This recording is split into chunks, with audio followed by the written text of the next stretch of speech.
Hi viewers, welcome to aathusamayal. இன்னைக்கு ஒரு sabzi recipe தான். இந்த கிரேவி வந்து எல்லா டைப் ஆஃப் நீங்க வெஜிடபிள் கிரேவி அதுக்கப்புறம் ஆலிவ் கிரேவிக்கு எதுக்கு வேணாலும் நீங்க வந்து யூஸ் பண்ணிக்கலாம். இப்போ நான் பன்னீர் போட்டிருக்கேன். உங்களுக்கு எந்த ஐட்டம் வேணுமோ அதை நீங்க போட்டு இந்த மாதிரி நீங்க சப்ஜி நீங்க ரெடி பண்ணிக்கலாம். இப்போ இந்த சப்ஜி எப்படி பண்றது அப்படின்றதை இந்த வீடியோல பார்க்கலாம். இது வந்து பூரி, சப்பாத்தி எல்லாத்துக்குமே ரொம்பவே நல்லா இருக்கும். இது வந்து பார்த்தீங்கன்னா எல்லாமே அரைச்சி நான் பண்ணலை. எப்படி பண்ணுறதுன்றதை நீங்கள் பாருங்கள். நான் கொஞ்சமாக பட்டர் சேர்த்துட்டு வெங்காயம் வந்து நல்லா பொடியாக நான் கட் பண்ணிவிட்டு இப்போ வதக்கியிருக்கேன். அதில் வந்து ஒரு கிராம்பு, ஒரு சின்ன இலை, ஒரு பட்டை போட்டிருக்கேன். ஸோ இந்த வருஷம் நீங்கள் இப்போ பண்ணிங்கன்னா எல்லா டைப் ஆஃப் சப்ஜிக்கும் ரொம்பவே டேஸ்டியாக ரொம்ப நல்லாயிருக்கும். இப்போ வந்து பார்த்திங்கன்னா கொஞ்சமாக பாதாம் சுடு தண்ணியில் ஊற போட்டு அதனுடைய ஸ்கின்னை நான் பீல் பண்ணி எடுத்துகிட்டேன். ஒரு பெரிய தக்காளி கட் பண்ணி வச்சுருக்கேன், ஒரு பச்சை மிளகா வச்சுருக்கேன். அதுக்கப்புறம் இது வந்து ஃப்ரீசரில் ஸ்டோர் பண்ணி வச்ச இஞ்சி பூண்டு விழுது. இது கொஞ்சமாக எடுத்து அரைக்கிறதுலே சேர்த்து நல்லா பேஸ்ட்டாக நல்லா அரைச்சி எடுத்துக்கலாம்.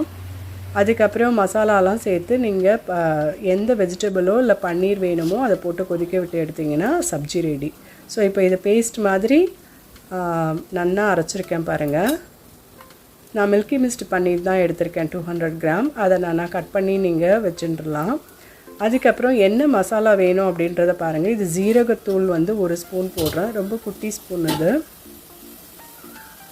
அப்புறம் காஷ்மீரி சில்லி பவுடர் 2 ஸ்பூன் போடுறேன், ஏன்னா கொஞ்சம் கலருக்காக வேணும் அப்படின்ற காரம் இதில் சேராது அவ்வளோவா. அப்புறம் கரம் மசாலா 1 ஸ்பூன் போட்டிருக்கேன்.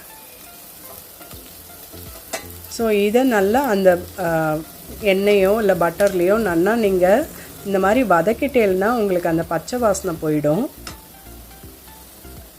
பட்டரும் கொஞ்சம் குக்கிங் ஆயிலும் சேர்த்துக்கோங்க, நல்லாயிருக்கும் டேஸ்ட்டு.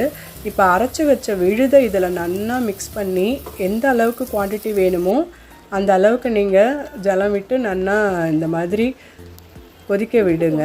கொதிக்க விட்டுட்டு தேவையான அளவு உப்பு போடுறேன். உப்பு போட்டுட்டு இது வந்து ஃப்ரெஷ்ஷாக எடுத்த அந்த பாலில் இருக்கிற அந்த மேலே ஆடாது, இன்னியோடைய பாலில் இருக்கிறது தான் நான் எடுத்து இதில் சேர்க்குறேன். இதை நீங்கள் ஸ்டோர் பண்ணி வச்சுருந்தா கூட ஃப்ரிட்ஜில் இருந்து நீங்கள் எடுத்து ஆட் பண்ணிக்கலாம். இப்போ தேவையான அளவு பன்னீர் க்யூப்ஸ் நீங்கள் அதில் போட்டுக்கலாம். இப்போ எல்லாமே ஃபினிஷ் ஆகிடுது. இந்த ஸ்டேஜில் நான் பன்னீர் போட்டிருக்கேன். நீங்கள் வெஜிடபிள்ஸ் ஏதாவது சேர்க்குறதா இருந்தால் சேர்த்துக்கலாம், இல்லாட்டி மஷ்ரூம் இருந்ததுன்னா மஷ்ரூம் நீங்கள் ஆட் பண்ணிக்கலாம். அதுக்கப்புறம் ஆலு, ஸோ இந்த மாதிரி எது வேணுமோ நீங்கள் வந்து ஆட் பண்ணிக்கலாம். கசூரி மேத்தி கொஞ்சமாக எடுத்து கையில் நல்லா கசக்கிட்டு அதை தூவிட்டிங்கன்னா ரொம்ப வாசனையாக நல்லாயிருக்கும். இன்னும் கொஞ்சம் நீங்கள் பட்டர் போட்டுட்டு அதுக்கப்புறம் இதில் டேஸ்ட்டு என்ஹான்ஸ் பண்ணுறதுக்கு ஏதாவது வேறு சுவை யூஸ் பண்ணணும். அது வந்து சுகரோ இல்லை கெச்சப் ஏதாவது 1 ஸ்பூன் போட்டிங்கன்னா கொஞ்சம் உங்களுக்கு மற்ற சுவையும் சேர்த்து உங்களுக்கு என்ஹான்ஸ் பண்ணி கொடுக்கும். இதே மாதிரி பண்ணி பார்த்துட்டு உங்களோட ரிவ்யூஸ் அண்ட் கமெண்ட்ஸ் எனக்கு போஸ்ட் பண்ணுங்கள். நெக்ஸ்ட் வீடியோவில் சந்திக்கிறேன். தேங்க்யூ.